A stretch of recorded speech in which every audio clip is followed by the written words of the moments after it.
Koppelberg, l'Université d'Anvers. Oui, merci. Bonjour, vous m'entendez? Oui. Ok. Merci beaucoup. Je veux aussi vous féliciter pour un très bel manuscrit. J'ai vraiment aimé votre thèse, une bonne introduction aussi. Et j'ai aussi été impressionnée par la variation entre les choses que vous avez faites durant votre thèse. Donc, mes félicitations pour ça et aussi pour la belle présentation de cet après-midi. Je vais poser deux questions. Et la première question concerne les étoiles de comparaison que vous avez montrées. Donc, vous observez des étoiles ultra froides, c'est vos cibles, les targets. Premièrement, comment vous avez sélectionné les étoiles cibles et après, comment avez-vous déterminé les étoiles de comparaison à utiliser? Alors, les étoiles de comparaison est sélectionnée avec plusieurs critères. La première critère, c'est d'avoir les étoiles de comparaison dans la même champ de la cible. Et les étoiles de comparaison, c'est possible d'avoir les mêmes caractéristiques que l'étoile cible. Et aussi d'être calme photométriquement, c'est-à-dire le flux relatif des étoiles de comparaison devrait être constant afin d'améliorer afin de corriger la scintillation atmosphérique. Et donc, vous cherchez le même type spectral plus ou moins? Oui. Oui, en principe, le même type spectral, sinon c'est le même magnitude aussi. Je vois sur la magnitude et je mesure à chaque fois le flux relatif de l'étoile de comparaison. S'il est constant, si c'est OK, sinon je cherche une autre étoile de comparaison. Et entre ces étoiles sélectionnées, il y en a pas mal qui sont quand même variables. Oui. Il y a des fois où j'ai trouvé des étoiles de comparaison un peu variables, mais si j'ai utilisé beaucoup d'étoiles de comparaison, une somme de l'intensité ou une somme de flux, de leur flux relatif est permis de corriger les petites variations.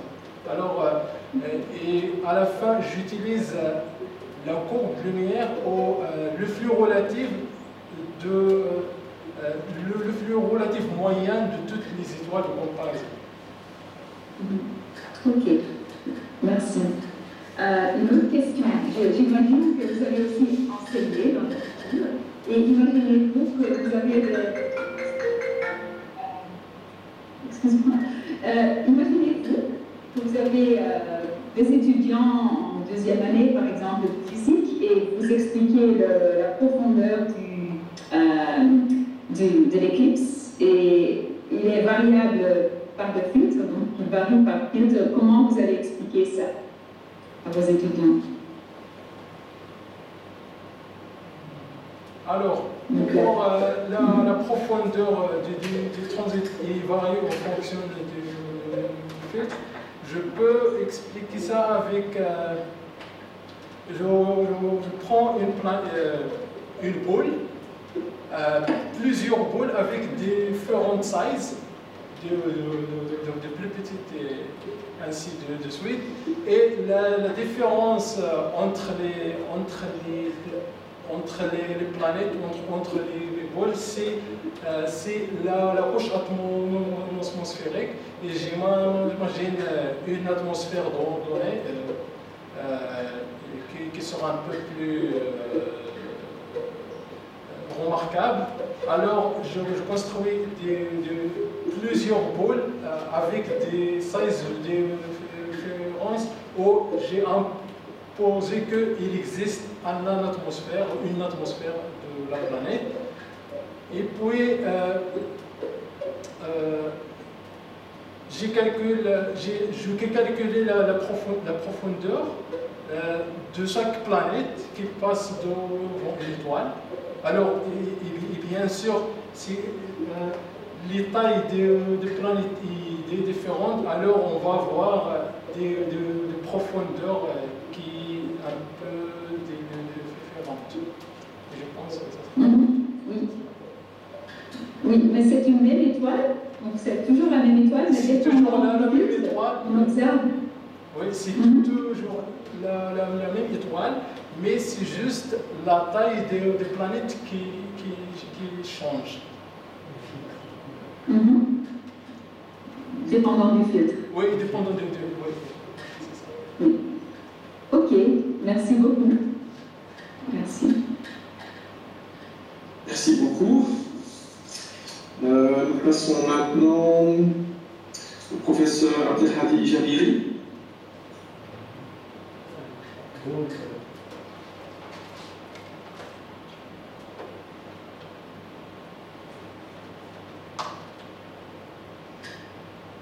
Merci, Monsieur le Président. C'est bon. Merci, Monsieur le Président. Alors, je rejoins les membres du jury pour féliciter M. Bolkaoui pour son exposé, aussi pour la masse du travail expérimental réalisé, ainsi que sa production scientifique exceptionnelle. Donc tout ceci démontre de la part de M. Bolkaoui une excellente connaissance, aussi bien pratique que théorique, des différents problèmes abordés. Donc, durant la préparation de sa thèse, M. Bolkaoui a fait preuve d'une assiduité et persévérance exemplaire. Donc, nous sommes donc très fiers d'avoir un tel candidat membre de notre laboratoire. Alors, je passe directement les questions. J'ai une ou deux questions. La première, ça concerne essentiellement les conditions d'observation. Alors, en lisant votre document, en suivant votre exposé, j'ai pu constater qu'il y avait des nuits où le sillage est mauvais, c'est-à-dire des valeurs qui sont supérieures à 2 arcs-solides. Alors ma question, est-ce que vous envisagez ajouter un système d'optique adaptatif à votre instrument pour corriger cela, ou bien vous restez limité à traitement des données, corriger les données? Merci. Alors, on n'a pas un instrument qui corrige un système optique adaptatif qui corrige la scintillation atmosphérique, mais durant l'analyse, j'ai tenu compte de la variation de seeing dans les corps lumière. J'ai tenu compte de la variation de la largeur de hauteur qui affecte par le seeing, aussi les effets de la masse et de forme de l'eau. Vous les corrigez? Oui, on les corrige durant l'analyse des corps lumière. D'accord. Toujours dans les conditions d'observation, vous choisissez des étoiles dont l'élévation de la ligne de visée supérieure à 21 degrés. Alors 21 degrés, je pense que c'est un peu proche de... C'est pas très proche, mais c'est loin du zénith, c'est proche de l'horizon. Donc la lumière elle traverse une masse d'air qui est très importante. Oui, c'est ça. Alors, comme j'ai dit que durant l'analyse, on tient en compte aussi de la variation de l'air en masse. Ah, d'accord.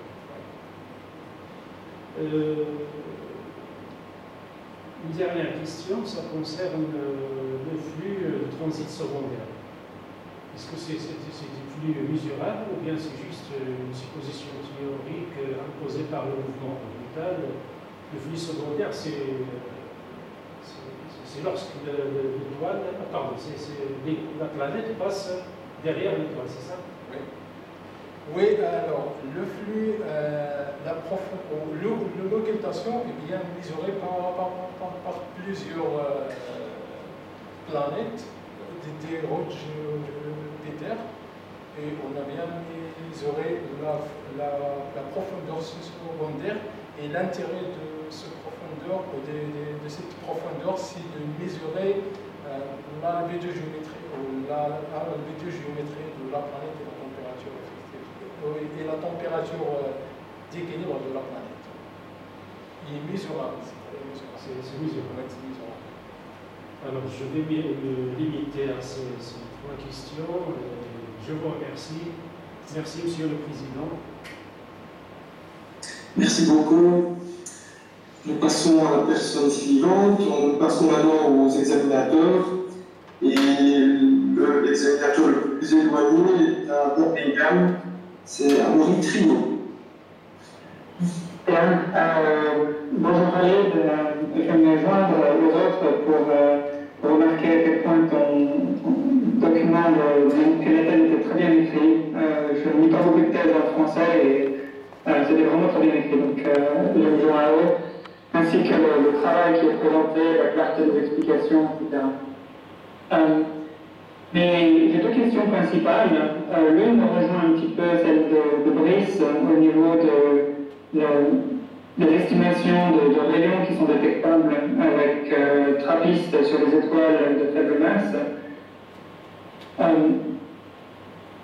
Donc, je me demandais si tu pouvais expliquer un petit peu. Le texte explique que la valeur des rayons est estimée à partir d'une moyenne et que les incertitudes qui sont citées dans le tableau sont des valeurs à 5 sigma. Je me demandais en fait, comment est-ce qu'elles ont été obtenues et si celles-ci aussi incluaient les variations de paramètres d'impact à laquelle on peut s'attendre, ainsi qu'une variation du rayon d'étoile qui est incertain un petit peu. Alors, concernant l'injection des transits, dans les courbes de lumière des étoiles naines ultra-froides, j'ai imposé que le paramètre d'impact égal à 0, c'est-à-dire l'inclinaison orbitale égale à 90 degrés, c'est la planète qui passe sur l'équateur de l'étoile. Et aussi, j'ai tenu en compte de bruit rouge qui affecte les courbes de lumière. Typiquement, j'ai mis 1 millimètre.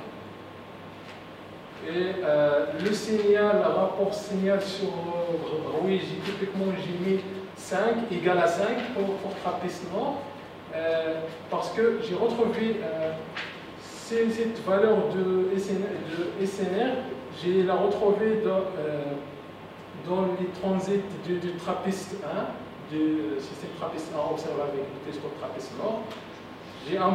J'ai mis que la profondeur est connue et j'ai utilisé l'opération inverse et j'ai trouvé que le signal sur bruit égale à, et j'ai trouvé le SNR entre 5 et 6. D'accord. D'accord, et concernant par exemple le rayon d'étoiles, etc., donc par exemple des figures qui montrent la variation entre masse et rayon des étoiles, on voit que les incertitudes sont assez grandes. Est-ce que ça ne pourrait pas affecter la taille du transit et du coup notre estimation du rayon et notre détection de la planète? Alors, les rayons stellaires, j'ai fixé à chaque type de l'étoile, j'ai fixé les rayons stellaires. Comme je prends exemple de l'étoile MSAT, j'ai pris le rayon stellaire égal à 0,2 rayon soleil. Mais dans le cas de l'injection des transits à chaque type de l'étoile, j'ai fixé les paramètres stellaires tels que la température effective, la masse, la période orbitale aussi est fixée. Parce que le rayon, la durée totale du transit dépend de rayon stellaire et de masse stellaire et la période orbitale. Alors, les paramètres stellaires sont bien fixés. Oui, Et serait-ce possible de les faire varier? Oui, on peut les varier, oui c'est possible, mais je n'ai pas essayé de varier les paramètres de même type d'étoile avec les différentes valeurs de rayons ou de masse. D'accord, j'ai une autre question à relier en fait à ces observations d'Ultra Good Dwarfs. Les résultats du tableau indiquent que les observations vont de 5 heures à plus de 100 heures sur une cible. Et je me demandais qu'est-ce qui a fait que certaines cibles ont été sous-observées et d'autres sur-observées. Par exemple, un des exemples que tu montres dans la présentation avec 180 heures, mais la thèse indique qu'il était prévu d'observer 100 heures, et d'autres... Alors, la durée prévue pour observer une cible est 100 heures, mais dépend du type spectral. Si une étoile du type M7, on peut l'observer jusqu'à, si je rappelle bien, jusqu'à 200 heures, normalement. Et une étoile de type M5, M6, c'est 160 heures. C'est pour une étoile de type 7. Alors, la durée d'observation dépend de chaque type spectral de l'étoile. D'accord. Et puis, bon, sinon, j'ai une autre question.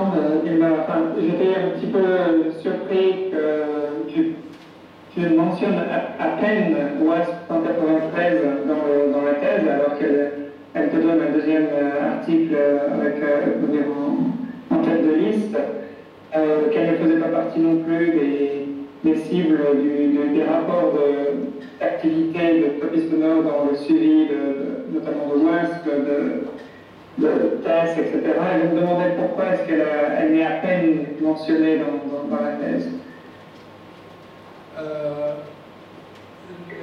Le système WASP 193, normalement, c'est une cible observée uniquement à l'hémisphère sud. Alors, on ne peut pas le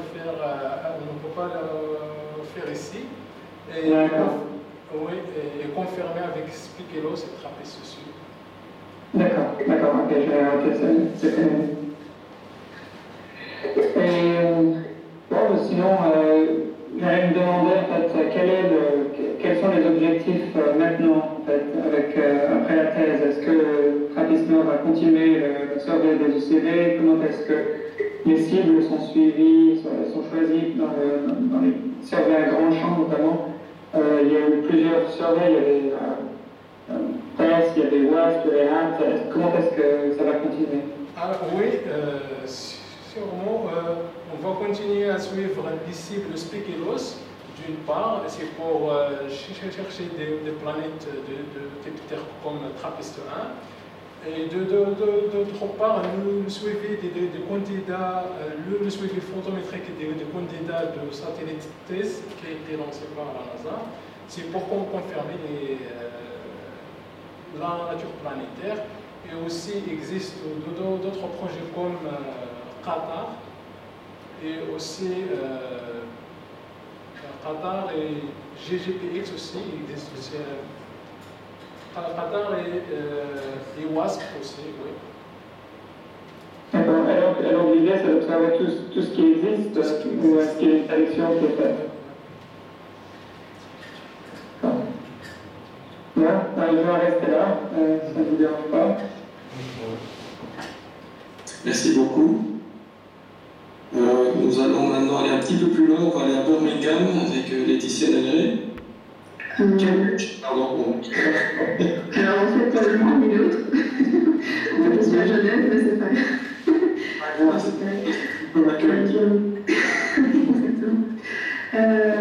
Donc merci Khalid pour cette présentation et pour ton manuscrit. Je pense que pendant ta thèse, tu as analysé vraiment une masse importante de données et ta présentation et ton manuscrit en donnent un bon résumé. Alors j'avais une question par rapport à Spikelos. Quand tu observes une cible Spikelos avec Trappist Nord, tu as mentionné que tu restais plusieurs heures en continu, peut-être même toute la nuit, sur la même cible. Pourquoi en fait est-ce qu'on a adopté ce type de stratégie avec Speculoos? Pourquoi par exemple ne pas se dire on va observer une cible pendant 10 minutes et puis on va observer une autre pendant 10 minutes, encore une autre, et puis on revient sur la cible de départ, on regarde si son flux a changé. Par exemple, ce type de stratégie est suivi par d'autres surveys que Speculoos. Donc pourquoi avec Speculoos est-ce qu'on veut rester sur la même cible en continu pendant plusieurs heures en fait? Merci.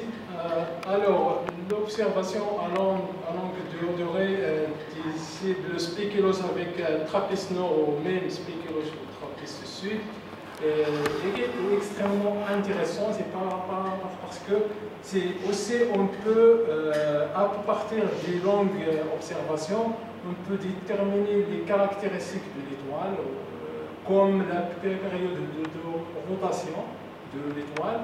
Et aussi, on peut mesurer la période de rotation et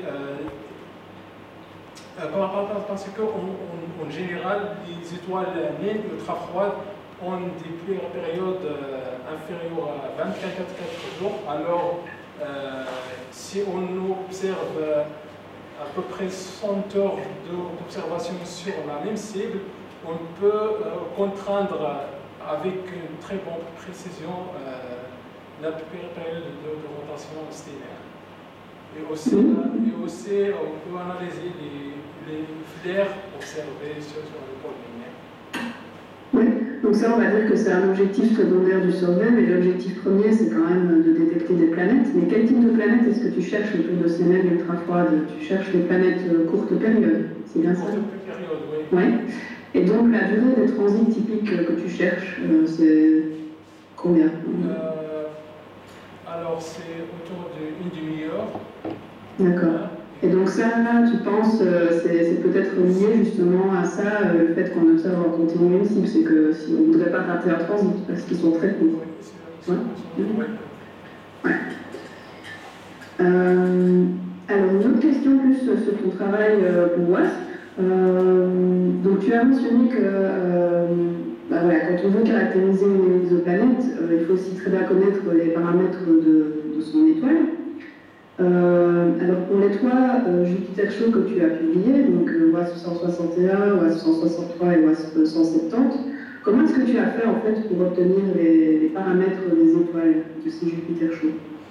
Alors les étoiles, les paramètres stellaires, on peut les mesurer à partir des spectres observés avec un spectrographe, comme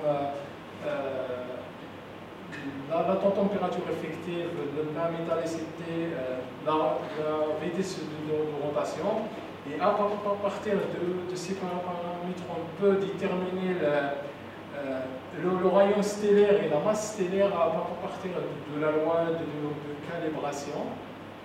Et sinon, on peut, à partir de la courbe des transits, on peut aussi estimer la densité stellaire à partir de la forme de transit. Et en utilisant une autre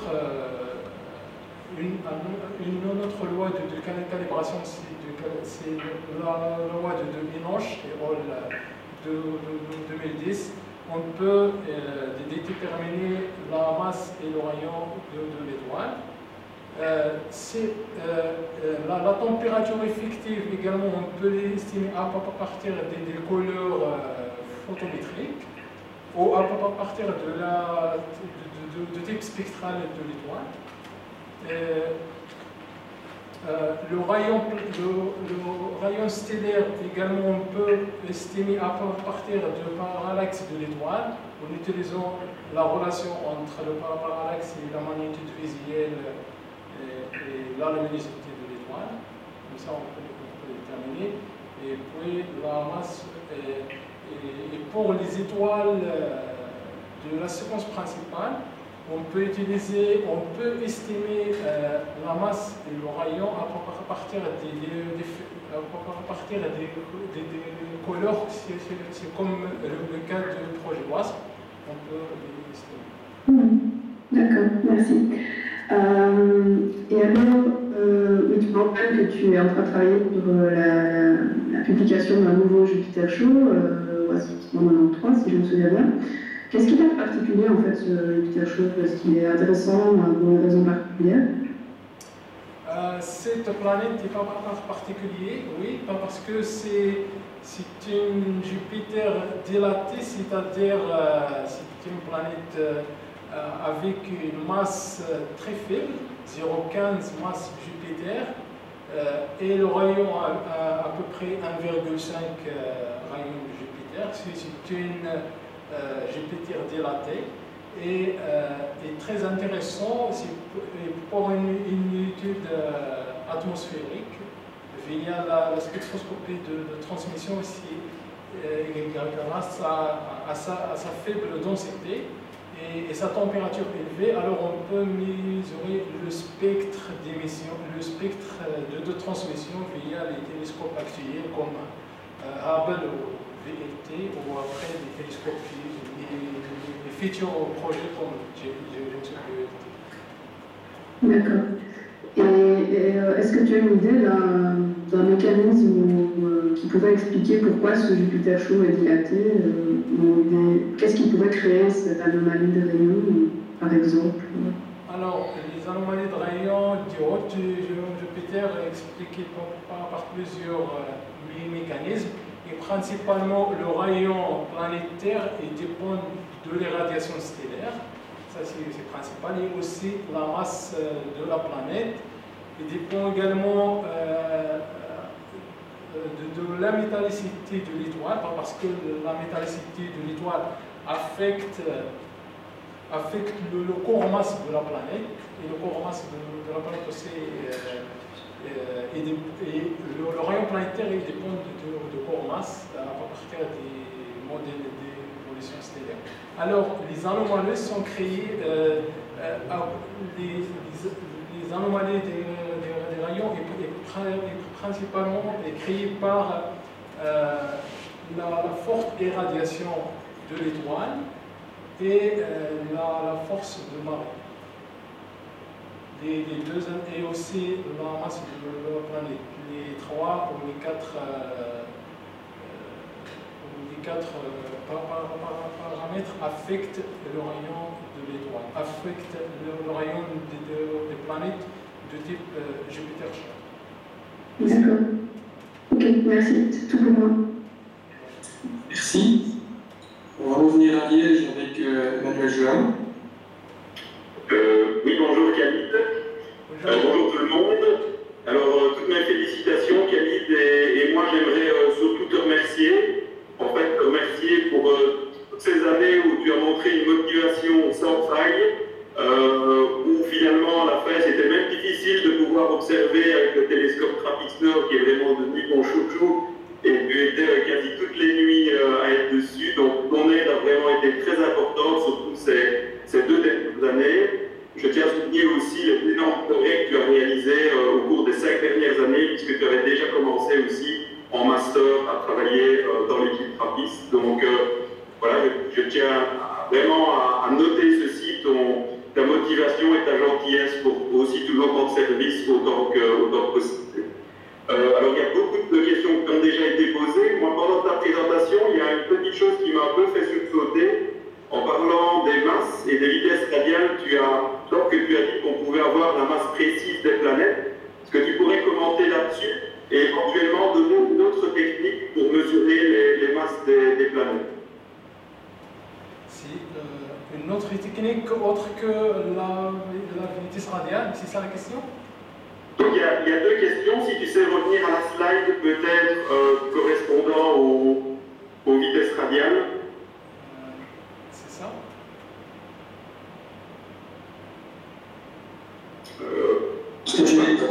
Partager l'écran. Donc tu as dit qu'on pouvait avoir les masses précises des planètes, je pense, donc j'aimerais bien que tu commentes par rapport à ça.